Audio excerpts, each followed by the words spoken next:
So here we are in our second, or maybe our third, Capitol Hill house today on a beautiful sunny October shutdown day. We're up in the one teeny room of the third floor. This house is up on a hill though, so there's quite an elevation, even though it's really just a two-story house. But it has this one third floor room. I was thinking we might be able to see Catholic University from here, but we can't. Over there across the rooftops is the H Street Hipster District. The one thing that looks like a kind of modern-y, straight ahead by the edge of the tree apartment building is on the outer edge of that H Street Hipster District. Anyway, it's a very nice house. We just looked at another $1.2 million house. It was just under 1.2. This is just over 1.2. The other one that was just over 1.2 was 2 bedrooms with a little outdoor garden room and no parking. But it was at 6th and C, which is kind of a fancy neighborhood, only about 4 blocks from the Supreme Court. This is just a little farther out. It's 9th and Maryland, which is sort of like 9th and F maybe, or G. And it's only $100,000 more. It does have a garage, and it's 6 bedrooms instead of 2, and it has that one extra little room on the top floor, as well as just being bigger on every single floor. This house is more a restoration. That one was more of a gut and renovation. There's a big closet here. Oh, there is a light switch.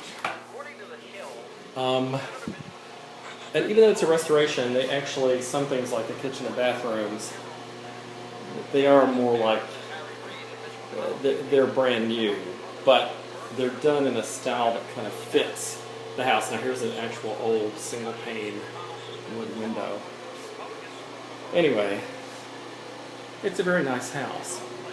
It would be hard, I think, to convince yourself to buy the other one for $1.1 million when it only has 2 bedrooms and no parking, instead of this one for $1.2 million that has 6 bedrooms and has a little garage. I think this is the master bedroom, although there's a big bedroom in the back too. Oh, part of the bedrooms in this house, though, they're not actually in the house. This house also has a 1-bedroom rental unit. I think it's a 1-bedroom. It's either a 1 or 2-bedroom rental unit. At any rate, so this house is, it has that upstairs little bedroom.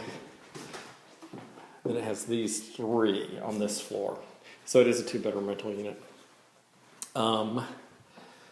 Which probably means in this part of Capitol Hill that it rents for over $2,000 a month. If it's actually 2 bedrooms. I'm not sure we're going to include it in the video.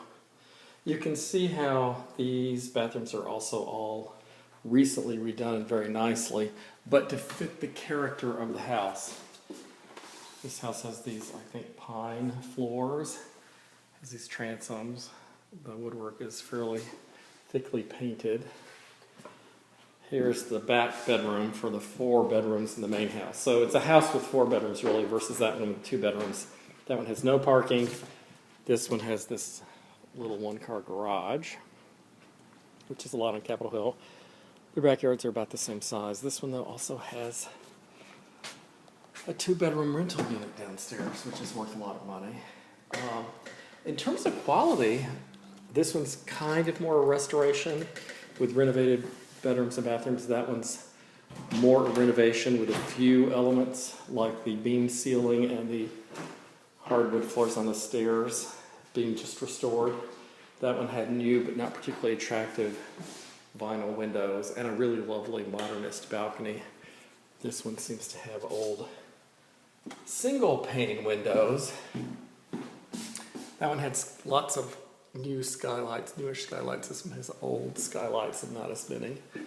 They both have central air. This looks like it should have radiator heat, but I actually haven't seen a radiator yet. They both had fireplaces. That one had a fireplace that I think was all cross-cut travertine marble, the entire thing, the mantelpiece.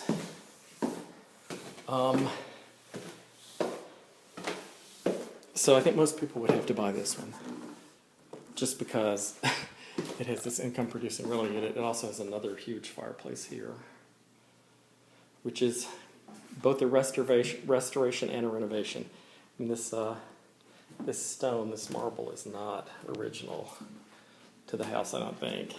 I find this interesting, this old wood door with a glass insert to the kitchen. And then there's a chair molding all the way around, as well as crown molding and, of course, baseboard molding. Here's another half bath. Nice. Has a little window, which is not its only source of ventilation. I'm sure that's why the window was there originally. There's a very modern washer dryer in what I guess used to be a pantry, which now also has a hot water heater in it. I never found the light switch for this, which just means it's over there in a different corner.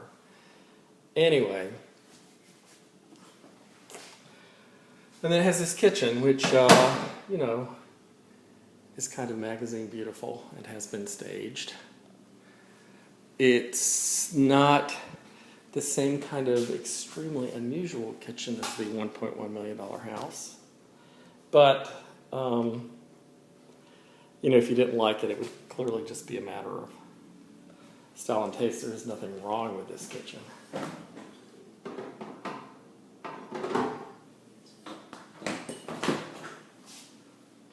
Someone's stocked it full of wine and water, which is funny for a staged house. They must have had an open house here where they were serving and left it behind. Lots of pieces. So there's this little study kind of thing with a pocket door to the dining room that separates it from the front actual living room, which again has this very nice mantelpiece. I seem to have shown up to do this exactly at the point where the landscaping company is mowing the yard. So just because of the noise, I think I may not video the front house. So here we have this room that has a pocket door, which slides, and then it has a French door, which I'm not sure was original, although that transom up above is. There's the sliding pocket door. What I find really intriguing, though, is we have this little, essentially, foyer, because it's before you get to the stairs and all the different openings to different rooms. It has this little under the stairs storage part. And then out here, you have this really, really great foyer. It has this huge window, and it has this little shelf that's practically to sit on. I think that's why they put the cushions to suggest that to you. And they put in this wainscoting. It has this really nice textured floor that I think can take mud and clean up easily. And it has this great door. So I'm really liking this house. And at 1.2, I think it seems a good value compared to the 1.1 house, which I found completely thrilling. This one's kind of a restoration. I like the fact that they here have crown molding that's unpainted. Anyway, this one's kind of a restoration, and that one's kind of a gut and renovation. So, two different kinds of houses, depending on what you like. I think this is fun that this agent has taken this small, nice but rather plain dining room table that's not actually quite big enough for those 6 chairs, and completely made you not notice that the chairs don't fit and that they're not all that nice, and that the table is nice but too small, thereby making the room look bigger.